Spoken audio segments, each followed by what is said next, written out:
Everyone. So this is going to be a series of performance poetry from a fantastic series of local poets. Myself and Sara Dennis, who you will hear from in a moment, we were commissioned by MIMA and the Tees Women Poets to write some poems inspired by the exhibition that you are surrounded by today. I'm here to introduce our first lot of poems. Myself and Sarah will be hosting tonight, but we will start with the other half of the residencies. She's an incredible poet. Please give it up for Sara Dennis.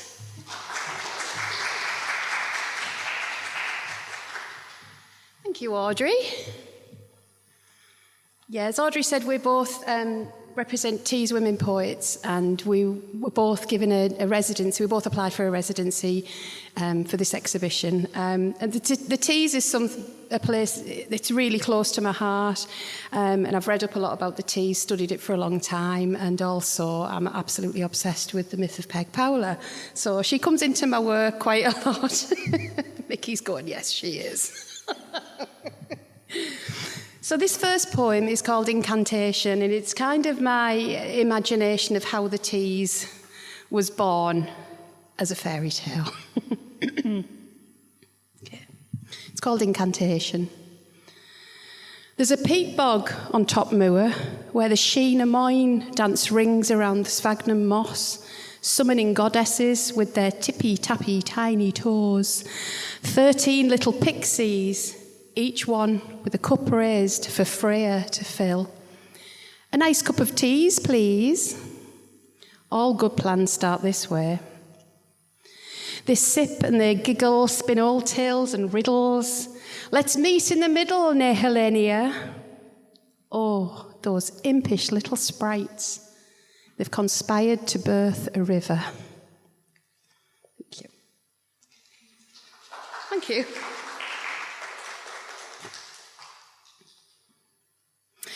When I was looking at, especially in Gallery 2, there's a display of pictures of all the bridges of the Tees, and I know a few people who've been along to the sessions that I've been doing in there. We talked a lot about the bridges and how many there are, because we usually think of like 2, don't we? The 2 big bridges, but there's 49. And I looked into it a bit more, and I wanted to know more about Crossfell and what it was. Was it a spring? It was actually a peat bog, which I referenced in the first poem. So it was just a big boggy land, and when you zoom in really close on the map, it just looks like tiny little veins, you know, like when you get like on your cheeks and your face and everything, or your eyes if you've had too much to drink.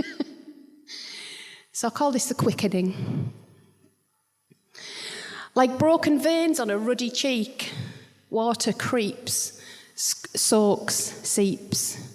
Mizzle, drizzle, smur and trickle. The cauldron spits, the fire fizzles. The final piece of the fairies' puzzle. With womb of Yod and tears of Freya and the mighty power of Nehelenia, tapped, the barrel spills its liquor and birthed a mighty northern river. Thank you. Thank you.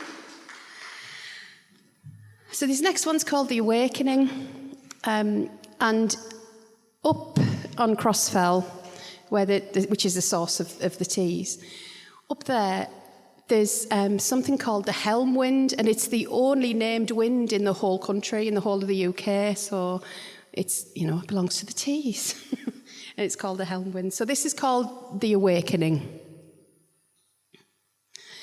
The Helm Bar burst, flooding the bog that made the river that sprung from the sod. Truculent rivulets, becks and sykes, unfurl their tentacles through levees and dikes. Her meandering, gathering a fair old pace meets herself coming backwards by the Oxbow Lake. Through cauldron snout and o'er-high force, getting wider and deeper, setting her course. Fast-flowing rapids, interlocking spurs, V-shaped valleys, zigzagging burrs, zip-teeth bedrock, abrasion and attrition, hydraulic action, corrosion, and corruption. Thank you.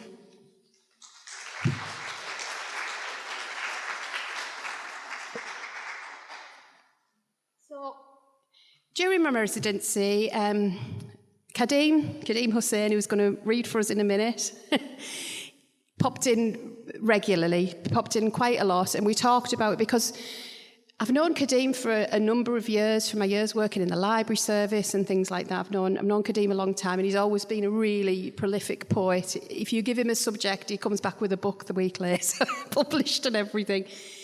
So, and I know his stories are a lot about sense of place and the kind of movement of life, moving from a different country and establishing your life here.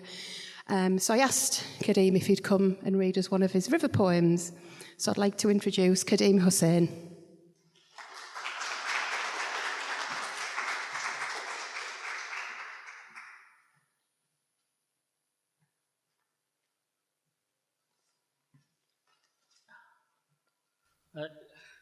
Thank you very much for the opportunity.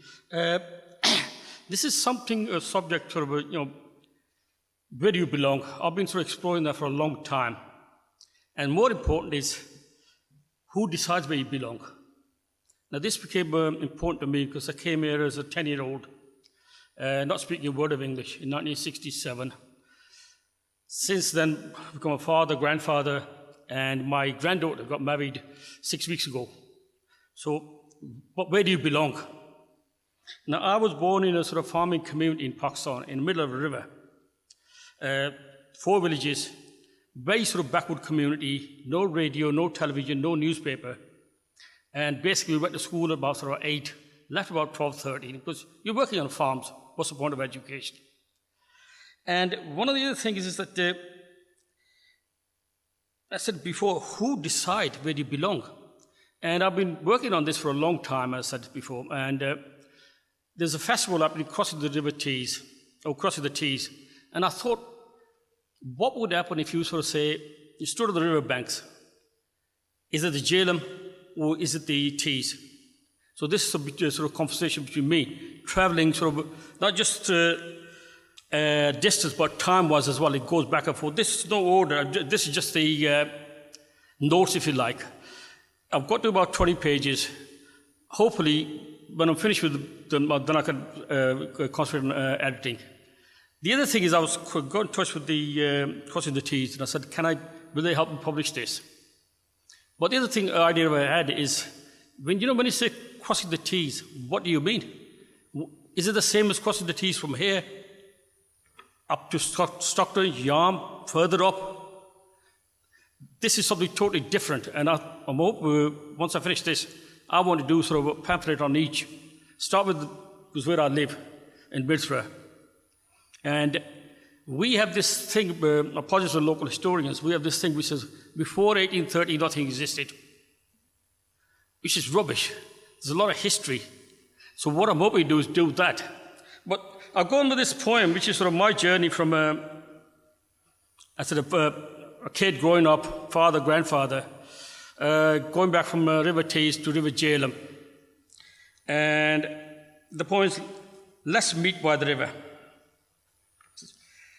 Let's meet by the river, the Jhelum and the Tees, east or west of sun, and revive our memories.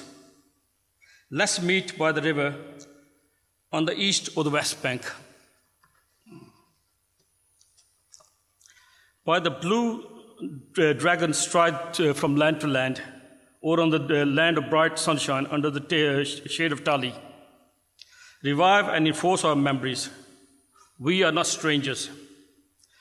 In the Bela encircled by river, binding us to the Jhelum, not as a tyrant but a patron who annually replenished with rich soil, kept our climate temperate, whilst others endured the full force of Indian summer.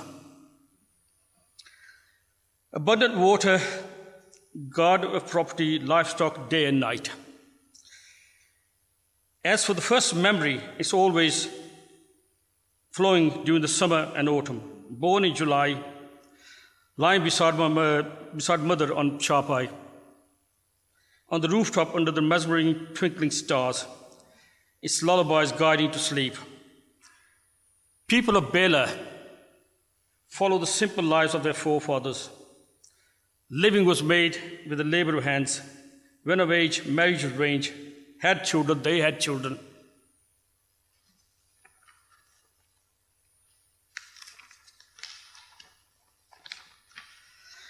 When we are gone, we were remembered and loved by our children and their children. And when their children were no more, our names lost. People of Bela never saw any reason to ask themselves, would their deeds echo through country or time? Would their descendants or strangers hear their names long after they're gone and wonder who they were? Beginning of the 16th, education managed to establish a foothold. Boys only started school at 8. Left at 13 or 14. What use is education? Was the mantra of the education elders. Dita Nazar Muda served in the Saab's army, even fought in Burma without setting a foot in school. Bhutta, the Majma party, famed in the district of Jhelum Khadi Meepur, was at school for only one day. We managed. Our fathers, grandfathers, their fathers managed without education. Why waste your brain? Bela, the center of our world, cradles Mugdupur, Pajalpur, Dok, and my village, Langapur. A small shop, a school, no radio, no television, no electricity, free from all modern trappings. Bela functioned barter system with no animals or strangers, with no wild animals, strangers. Children free from the burden of responsibility, Bela was playground. Paradise, cloudless skies, clear crystal waters. Jhelum was our swimming pool. What is my first memory of the River Tees? First half a dozen visits from Bradford, the rivers on whose banks Middlesbrough grew, and famed Iron Guardian was successfully camouflaged by the combination of weather and relentless industry. Like thousands of Irish, Scots, Welsh,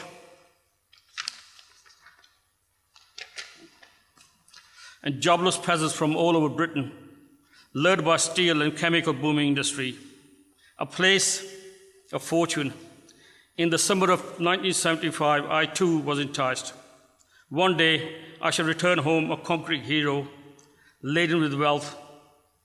My journey's end was not Bradford, but thousands of miles east, Langapur Bailey, Jhelum, Punjab, Pakistan. What I want to do is actually, this is I said, what I've been doing is doing this from, as it comes in notes. And when I first started this, I started off with why the people of Meepur came over. Now, Middlesbrough is strange as everybody came into the industry. Britain itself is all the sort of the, if you like, foreigners coming over. But the foreigners from the Indian subcontinent were different because they came in for a short period to make money and go back. Now, we had this saying which was 50,000 or 5 years. Now, 50,000 was 50,000 rupees, which was a fortune. It was like being a millionaire. Or we work 5 years and go back. Obviously, this never happened. You know, the people sort of, but that was the idea that we were brought up with that as the kids. It was just enforced. And this is why the problem is, I said with me, is where do you belong? But this is in the minds of people when they first came here, how they saw themselves. They came in search of wealth. But unlike the invaders through the history of Britain, Stone Age hunters, Romans, Saxon pirates, Angles, Jutes, the Vikings, the Danes, and William the Conqueror, they came not armed with weapons of war, with their bare hands and sweat and tears, made temporary homes in district towns. Some in the town created for immigrants on the banks of River Tees, protected by the metal dragon. In time, like all the invaders before them, Britain became home.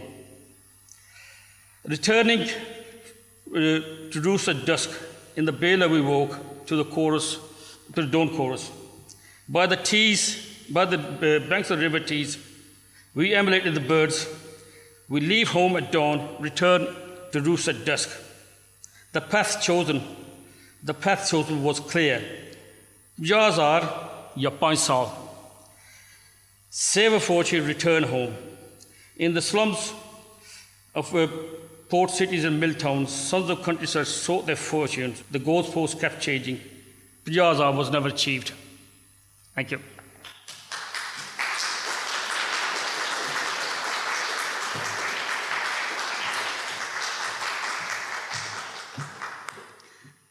Khaddim, Hussein, everyone. Amazing. So I'm going to introduce our final guest of the evening.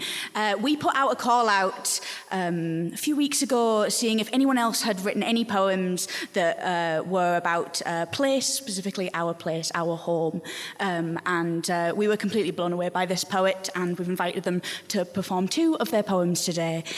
So please do give your love and appreciation to Demelza Dhotel.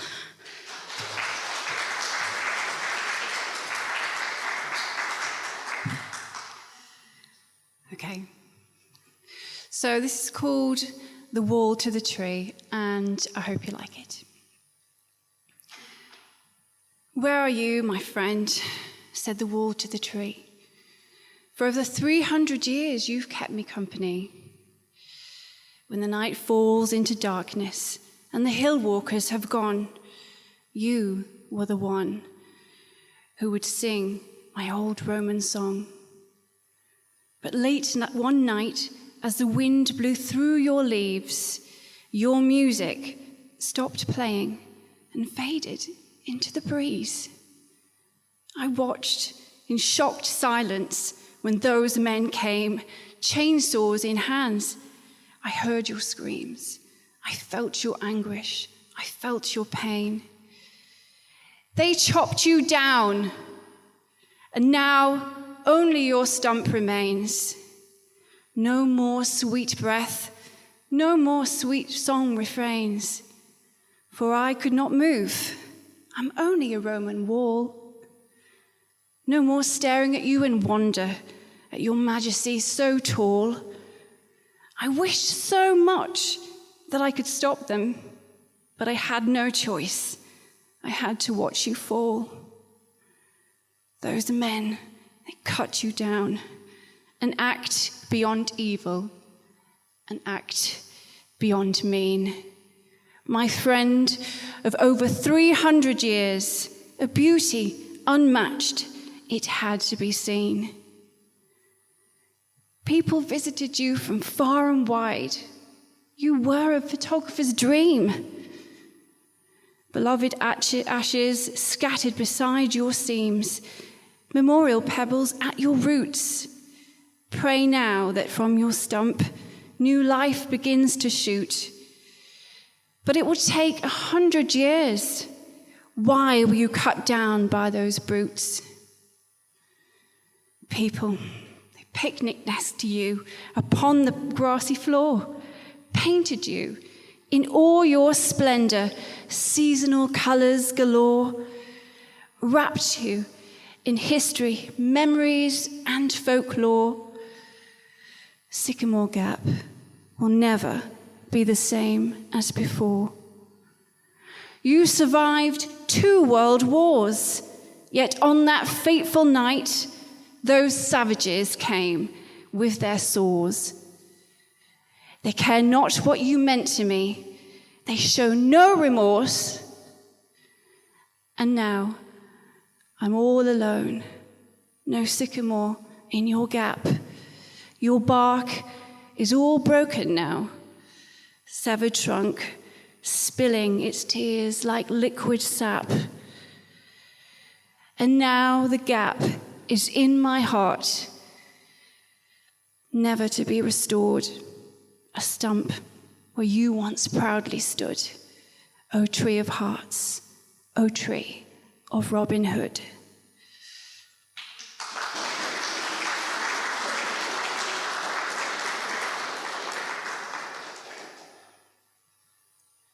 Okay, just find the other one.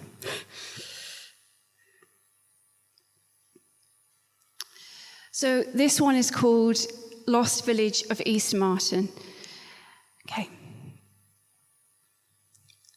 As I walk through the enchanting autumn woodland trees, hearing their whispers softly in the breeze, watching as squirrels clamber around their coverings of bark, of the past, what is still left to remember, left to mark? I wonder what secret past lies within the soil beneath, like the woven history of their fallen leaves. For there used to be a village, now lost in time, veiled like the night's cloak of dark, of medieval tales and rhyme. O lost village of East Martin, a place of cottages and village life you used to be, and where an adventurer was once born before a life at sea. But now the cottage where you lived, flimsy as young fern, became much disrepaired. Built in its place, it was Martin Lodge's turn.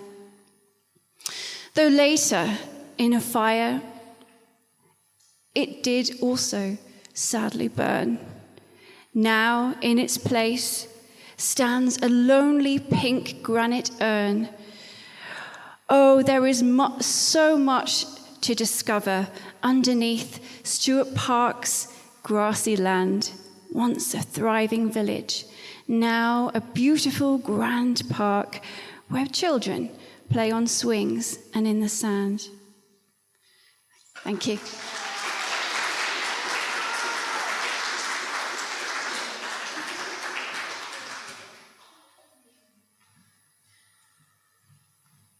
Oh, wow. Thank you, Demelza.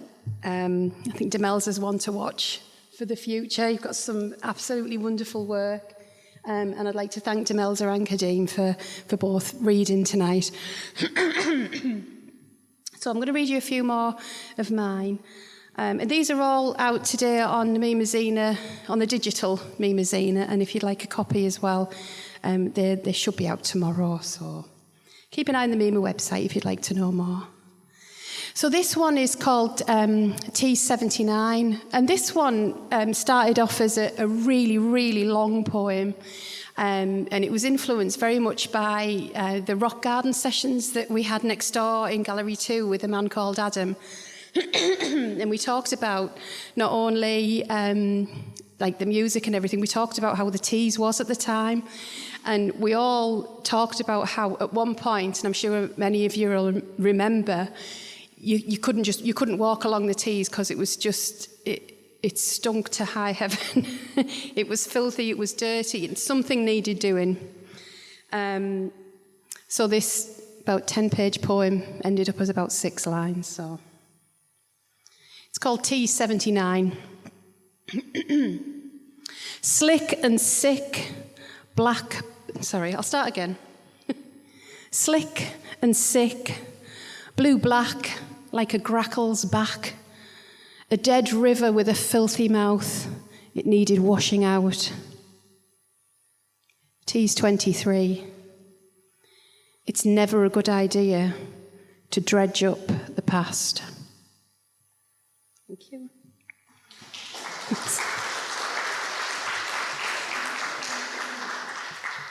I'll be writing more about dredging up the past and the sea and all that other things at a later date.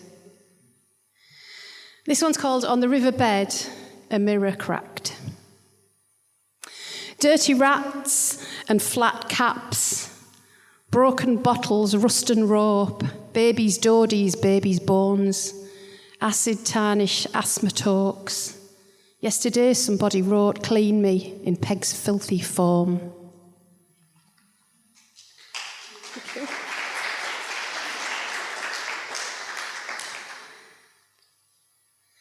So this one was inspired by what we've been calling the woolly teas, which was made by Cloth Club, and it's just in Gallery 2 there, which is absolutely gorgeous. So have a look. And it's just the teas, the landscape of the teas, all done in wool and crochet and sparkles and bits and bobs.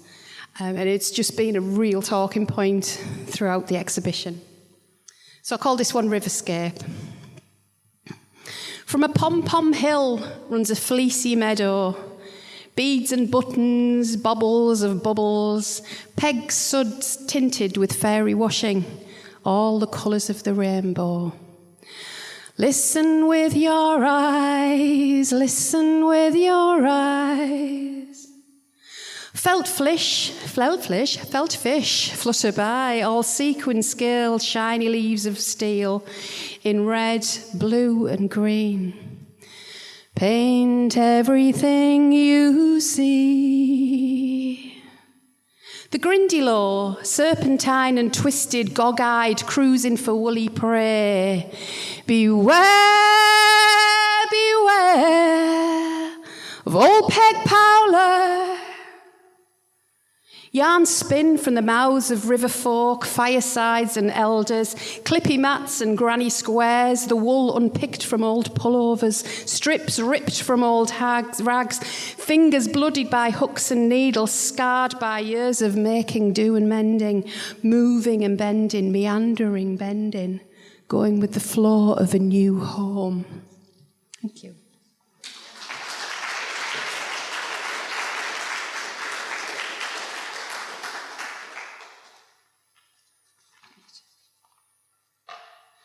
So this one's about our Peg.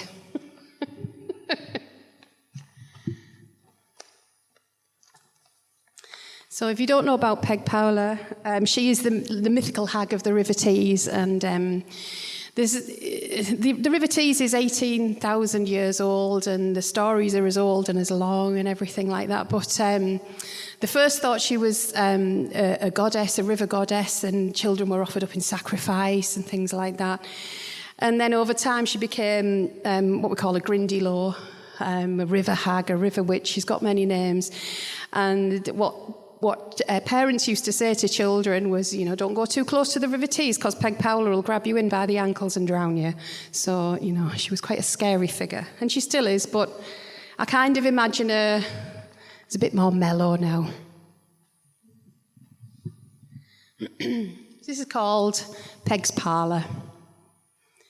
Are we in, pets, that you send down? Now it's a bit wet, mind, but you can't get much wetter than drowned.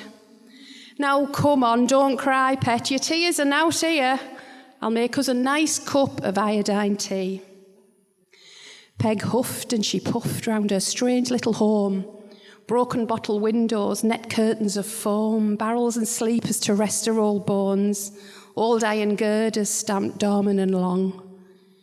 Here we are, pet lamb, get this down your neck. Have a good cry, you'll wee less. I could fill the teas full with the tears that I've shed, the filth and the dirt, the soot and the dead. Did your mother never tell you about old Peg, pet? With me sharp, jagged teeth and me seaweed hair, me glowing red eyes and me thirst for flesh. Did your mother never tell you, pet? Peg rocked back and forth on a chair made of bones, giant tusks for rockers, a throne for a crone. Came from a giant, hairy elephant. Peg giggled and she bubbled, pointing a pointy finger upwards. Peg's cream, she chuckled, puffing little bubbles from her old clay pipe. It's how Peg's suds are made, pet. I'm giving the all clear, dear. And she cackled as she rocked on her mammoth chair. She cackled till she coughed, hocked and spat. Her colour was the spit. The spit was the colour of a grackl's back. Would you look at that? The young lass shuddered, tried to scream, but it came out in bubbles. Drink your tea, pet, it'll soon be over. The lass, half hag-ridden, scoured the muck-midden. Then she felt herself slipping as the siren started singing. 8 bells ringing, 8 bells ring, your ship is coming in. 8 bells ringing, 8 bells ring, your ship is coming in. Right, now, Owie, let's be having you. Drinking up and out me lair. It's not your time, pet, this is just a little scare. And so old Peg returned the young lass to the land and warned her away from muddy riverbanks. And mind on with them men, pet, just chuck 'em to me. I'll eat 'em for breakfast and dinner and tea. Thank you very much.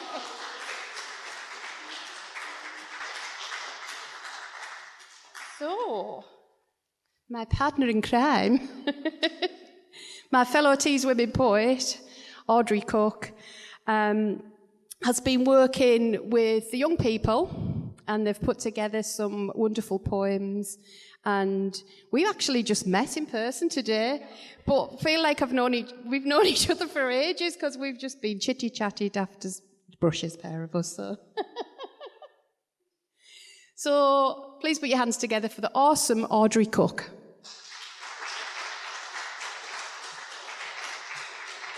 Thank you. I saw the people-powered Stories from the River Tees exhibition. I then had to come up with an activity for a group of kids to do for the MIMA art trolley. I was there for a week, and I gave them the prompt, what lives in the River Tees? And I wrote stories with them based off of whatever absolutely bizarre answer they came up with. And yes, the outcomes were exactly as I expected. This absolutely bizarre, filled with chaos and vibrancy. And honestly, I think over the course of 5 days, we'd spoken to over 400 children. And I could have made a whole collection, but I couldn't do that. So I've tried to cram as many as I can into my first poem, which is What Lives in the Tees. All of these things that I'm saying today are real stories that these kids came up with in that week in the summer. This is What Lives in the Tees. What lives in the Tees? Is it bees? Is that where they keep all their honey? And that's why the river looks murky. What lives in the Tees? Chimpanzees. Took a break from their game of clambering trees, followed a river from the jungle to Borough, and they all have the names of Arsenal footballers. My sister actually lives in the Tees. She's an infantile super spy mermaid, you see. She's shown brilliant skill to inherit her gills. She's evil and constantly watching me. There are treats in the Tees. They could fill our bellies. Look to critters in rivers to feed us fish fingers. My brothers and sisters are hungry. Come live in the Tees, the river decrees. There are dolphins and turtles and fish having parties. Dad's local has closed and it's hurting his bones. I'll tell him and he should be pleased. Did I mention my favourite colour is green? So the River Tees never looked spooky to me. I jumped in it once, met a family of frogs. Their hues were the limiest, slimiest dream. As above, so below really should mean that the river is rotten and scary. Endeavour or you'll never find any treasure. There's more to these waters than trolleys. Thank you.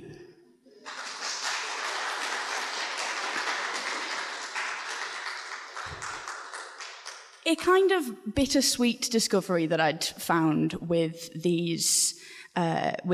writing these stories with these kids was that if I got a kid on their own, the stories would be absolutely wild and nonsensical and make no sense and just be brilliant. And as soon as a parent was there to kind of help them, the stories became a lot more realistic, very sort of, they still had a certain sense of nonsense to them, but they were still sort of grounded in reality and mundanity, and I really sort of wanted to unpack why that was. So I've kind of put that into this one poem, something that I've sort of acted as a guided meditation into finding my inner child again. So this is Cringe. Go to bed tonight in the mind of a child. Open the tiny door at the end of their nose and clamber in. There's more room than you think. Get yourself wrapped in that synapse. Nap in the neurons. Do the cerebellum melt. Like a hotel bed, it's soft, crisp, clean sheets. And you think to yourself, whilst you do love your own bed, there is a joy in the unfamiliarity of this one. When was the last time you had so much room to lie outstretched? You didn't even notice your limbs were so long. Cartoonishly long. All old-timey rubber hose with no elbows or knees. All Jake the dog, all Goofy movie. My mum told me last week she doesn't see the world in cartoons anymore, and it scared me. Tonight I will rest. I will remain still and squeeze the squishy bits of this brain that hasn't yet learned what cringe means. I hope they never will. Thank you.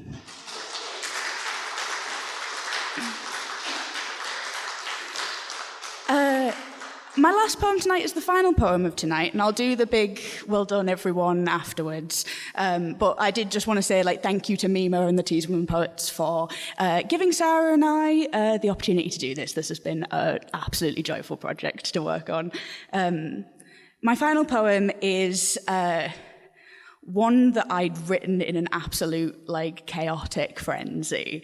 It was all inspired by one interaction that I'd had with one child where she was about 4 years old, and she told the most dark and horrific story to me with the most adorable smile on their face. And I didn't know how to describe the absolute absurdity of that interaction other than via this poem. So this is Clip Art Child, a Greek epic. The clear shape of a child approached me, so clear that I mistook it as real and not a walking, talking cartoon. 2 feet high, as tall as they are wide, it's a dungarees and wellies party with painted-on freckles and rosy cheeks. If toddlers were in an army, this was their general. Beware of the goat man, it announces, passing the one giant tooth in the centre of its mouth. A statement so out of pocket that my knees buckle. And I say it not to be derogatory, but because Clip Art Child transcends gender binaries. An omnipotent being that was sent from hell to kill me. The unhinged leader of the cult of cute. The goat man is real. The goat man is mean. He lives in the tees, pinching children and grown-ups. He isn't fussy. He's slick, creepy, crawly, almost predatory. Not that I know what that means. A hush falls. The air feels still, yet its little propeller hat still spins independently. It unleashes the gummiest, snottiest smile. Clip Art Child knows it's defeated me. One last quick lick of the rainbow lollipop the size of its head, and it goes off into the night atop its tricycle steed, ready for another day of saying whatever the hell it likes. Thank you.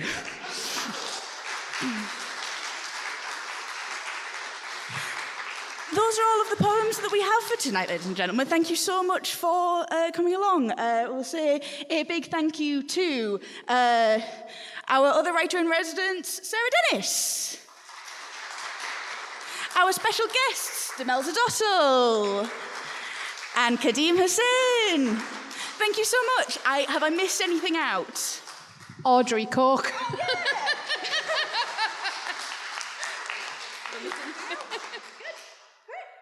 I'll see you in there. Thank you, everybody.